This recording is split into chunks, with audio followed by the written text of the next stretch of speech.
Não poderia dizer que abri as asas como fazem os filhotes quando estão prontos. Meu vôo não seria a favor do vento e sem bater asas. Cautela é algo que nunca tive, e menos ainda naqueles dias nos quais qualquer precaução teria sido uma afronta à minha esplendorosa liberdade.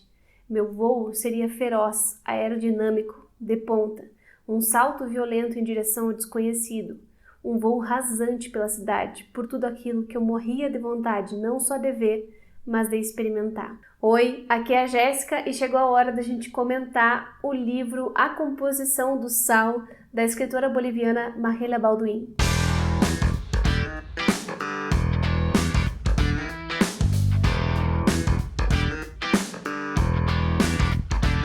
Esse é mais um vídeo que é oferecimento do Clube Lê Latinos para vocês, porque eu tô gravando ele depois da nossa discussão e os livros sempre crescem muito depois que a gente se encontra e comenta e que cada um traz a sua observação, o seu ponto de vista e engrandece assim a história. Então é sempre muito bom poder conversar com o meu clube querido, inclusive gente que está assistindo aqui, clube, muito obrigada porque vocês são maravilhosos e depois de conversar com o pessoal sobre esse livro, eu só tive a confirmação de que é uma baita obra que a gente tem aqui em mãos. Essa aqui foi publicada pela editora Arte e Letra, com tradução da Nilcea Pedra. E a gente tem aqui 14 contos muito diversos entre si, mas que carregam uma coesão incrível e uma coesão e uma maturidade que a gente nota assim pela forma como a autora escreve. Então eu vou tentar trazer aqui para vocês alguns comentários sobre alguns dos contos, porque eu não vou comentar um a um, senão eu ficaria também quase 3 horas aqui em vídeo com vocês, mas espero que com esses breves comentários vocês fiquem instigados a conhecer a prosa da Mariela Balduin. Mas antes de mais nada, se está chegando agora no canal, seja muito bem-vindo, muito obrigada pela companhia. Aproveite para dar uma olhadinha no conteúdo que eu produzo por aqui e se gostar, se inscreva, porque isso é muito importante. Deixa um joinha nesse vídeo e compartilha com quem também gosta de ler, porque isso ajuda muito na divulgação e no crescimento do canal.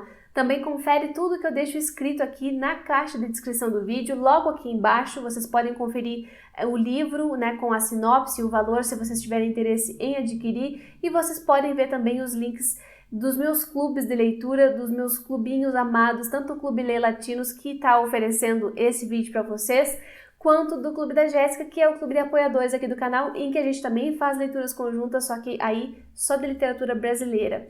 Mas enfim, gente, eu quero muito comentar com vocês os contos que eu mais gostei e eu vou aproveitar esse momento para abrir aqui o sumário e ler esses títulos que eu mais gostei, porque se vocês tiverem o livro em mãos ou se depois vocês adquirirem, vocês podem voltar aqui e conferir se os nossos gostos bateram depois que vocês concluírem a leitura.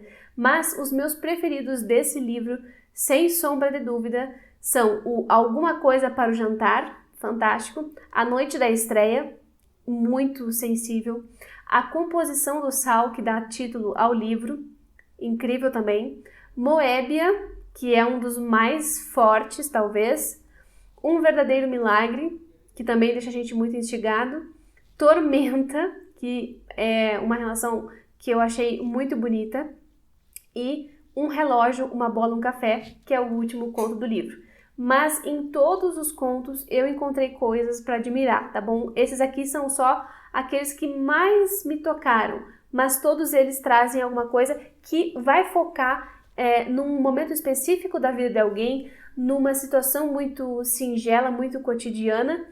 E é isso que é mais curioso, né, da escrita da Mariela Balduin, porque ela vai se dedicar a coisas comuns. Ela não vai procurar fatos extraordinários, fatos que tem aquela cara de plot twist, não. Ela vai entrar na casa das pessoas e, mais ainda, ela vai entrar nas intimidades da pessoa, nesse sentido de mostrar as personalidades, mostrar as fragilidades do ser humano e todos os seus defeitos e contradições. Ela fala em algumas entrevistas que às vezes os contos nascem de alguma inquietação que ela tem, de alguma cena que ela viu lá na infância e que ficou remoendo, ou simplesmente de uma inquietação que surge na hora. E ela faz isso muito bem, mas são contos muito comuns.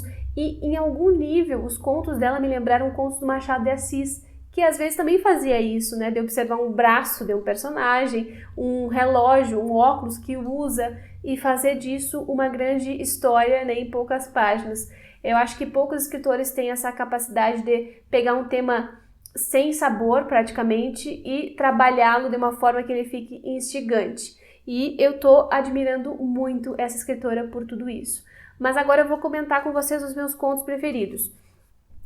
No conto Alguma Coisa para o Jantar, é um conto que me surpreendeu porque ele começa de um jeito, começa falando da mãe, de uma mãe que era enfermeira, que tinha muitos filhos, basicamente 6 filhos, e um filho homem que atormentava ela, e aí a gente começa o conto conhecendo a história por aí, só que ele vai caminhando para um outro lugar e nos mostra a história de 3 meninos que estavam querendo aprender a dirigir num carro chiquérrimo, que era do padrasto de um deles, e eles vão a todo custo tentar pegar aquele carro escondido, aprender a dirigir escondido. Um deles era mais espertinho, né, o protagonista, e ele vai ensinar os outros, e o conto vai ficando numa tensão porque eles vão pegar aquele carro e vão sair. E eles vão sair para dar uma volta na quadra, só que vai acabar muito mal. Então a gente tem tudo isso aqui em pouquíssimas páginas, uma história que é a coisa mais comum talvez da adolescência, né, jovens aprendendo a dirigir escondido ainda, né, dos pais, mas uma pequena tragédia familiar. E talvez a parte mais insólita é que no final a gente tem uma conclusão tipo, e aí aconteceu isso, e foi assim pro resto dos anos, e a gente não se viu mais, e não sei o que. Ou seja, é um conto que tem conclusão, que não deixa nada em aberto, né? E às vezes a gente não tem isso, né, na literatura contemporânea. Na verdade, a maior parte da literatura contemporânea não tem conclusão, são finais em aberto, e isso é o que incomoda muita gente. Então aqui, em vários contos da Marghella, a gente tem histórias que de certo modo têm um ponto final e dão uma resposta, né? Mas alguns outros não dão e deixam a gente na curiosidade. Outro conto que eu gostaria mais, que é o A Noite da Estreia, é a história de um tintureiro, uma pessoa comum, uma pessoa que até era meio rechaçada pelos outros porque ele aparentava não acompanhar, né, os tratos sociais. Ele era tido como aquele bobalhão que não conseguiu se enquadrar, né? Então ele era filho único e trabalhava naquela tinturaria, e ele era como um café com leite, né, que a gente diz, que não tinha muito interesse, não tinha nada demais para ofertar também. Até que um belo dia chega um fraque na tinturaria para ele poder restaurar. E ali ele começa a ter uma epifania, ele lembra da peça Carmen, né, que estava em exposição, que é uma peça que marcou ele lá na infância, é uma ópera, e ele tem a brilhante ideia de usar aquele fraque pela primeira vez na vida, se tornar digno. Então esse conto todo trabalha com a questão da insignificância da vida de certas pessoas, né, o que torna uma pessoa memorável, ou melhor, o que faz com que uma pessoa não seja digna da gente olhar para ela, né? E a falta que faz esse olhar, essa atenção, essa observação, porque na verdade é o que valida, né, a gente na sociedade. Então o personagem, ele vai todo o tempo pensar sobre a sua vida, o que ele faz da vida, o que aquele fraque representa, e a gente vai tentando ali, vai acompanhando ele ao longo de 24 horas em que ele vai estar totalmente vivo, desperto, envolvido com aquele fraque. É uma coisa assim surreal, tudo que ele deposita naquele belo fraque, mas é uma história que não vai terminar com um final feliz, e é isso que mais machuca a gente nesse conto, porque a gente vai ver o desespero desse cara tentando ser alguém, né, entre aspas, ser alguém na vida, e tudo indo por água abaixo em pouco tempo. É um dos contos mais marcantes, assim, que a gente tem no livro. O outro, A Composição do Sal, que é o que dá título, né, à coletânea, é a história de um avô e da sensibilidade, né? É a história de um cara que acreditava que quando ele envelhecesse ele ficaria inerte, ou melhor, ele ficaria imune, não é inerte, imune às coisas, às dificuldades da vida, que ele não se emocionaria com nada e assim seria mais fácil suportar, mas ao contrário, quando ele chega numa idade avançada, ele começa a chorar por qualquer coisa, e a questão dele aqui é com o choro. Então ele chora muito e por qualquer coisa, ao mesmo tempo que a mulher não chora, mas admira essa qualidade nele, e eles têm um trauma em comum, que eles perderam um filho quando eram jovens, né? E é nesse momento da velhice que ele vai sentir toda essa perda. E a composição do sal é muito nesse sentido, né? Do que estão feitas as nossas lágrimas, as nossas dores, e também nessa ideia de revolver as coisas, as águas internas, né? Para que essa dor possa ser purgada. E é muito bonito, assim, é um conto muito... Nunca me lembrei de um conto que tivesse personagem avô e de uma forma tão forte, né? E esse aqui tem. Um outro conto que vem logo em seguida que eu achei fantástico é o Moébia, não sei como se pronuncia. Tem uma inscrita aqui do canal que, se estiver assistindo, comenta aqui, porque ela tinha me dito que gosta muito desse conto e que achava que eu ia gostar, enfim. E esse conto também é sensacional porque ele traz uma coisa inesperada, que é uma jornalista que tá ali, vai fazer uma matéria sobre uma prisão, e ela acaba se apaixonando por um preso. Me disseram que isso não é incomum, na verdade, que acontece bastante, de profissionais que estão ali no presídio acabarem se apaixonando por alguns presos e tentando viver uma vida ali dentro. Mas o mais interessante é a narrativa, porque aqui é toda uma narrativa em segunda, terceira pessoa, tá se dirigindo a ela, né, a pessoa que fez tudo isso, você, Madalena, né, que repete a todo momento, e ela vai contando, essa pessoa vai contando tudo que a Madalena fez, mesmo com todas as coisas que davam sinais de que estava errado tudo aquilo, né? E fala muito sobre esse desejo de que as coisas fossem como ela gostaria, né, da manipulação que ela faz, e vai trazer até questões filosóficas como a discussão da feiura e da beleza, o que é o belo, né, que é algo que acompanha o ser humano desde antes do Aristóteles. Então, é uma coisa que é um conto que impacta demais quando a gente lê, a gente não consegue desver também certas imagens que ele constrói. E aqui a gente ainda vai ter uma pitada de homossexualidade também em alguns trechos, então eu acho isso muito instigante.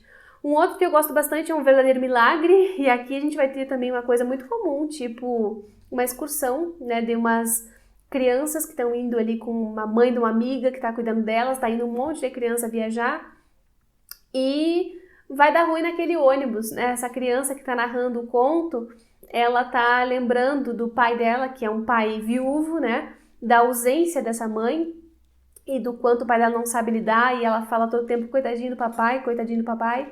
E ela consegue nessa viagem, só que a viagem é um desastre, tá chovendo, a estrada é tortuosa, o motorista tá bêbado, ou melhor, o motorista tá bebendo, né, na direção, e aí que a gente vê todo esse problema que pode acontecer ali com a vida daquelas personagens e a angústia daquela mãe que tá cuidando de todas elas. Enfim, é um conto que deixa a gente com frio na barriga, assim, para saber o que vai acontecer. E ele não dá conclusões. O outro que eu gosto demais, que é o Tormenta, é um conto muito breve em que a gente vai acompanhar um pequeno momento da relação de uma avó com uma neta, em que essa neta tá tomando banho de sol, tá ali tentando não falar com a avó, ela tá brava com a avó, a gente não sabe por quê.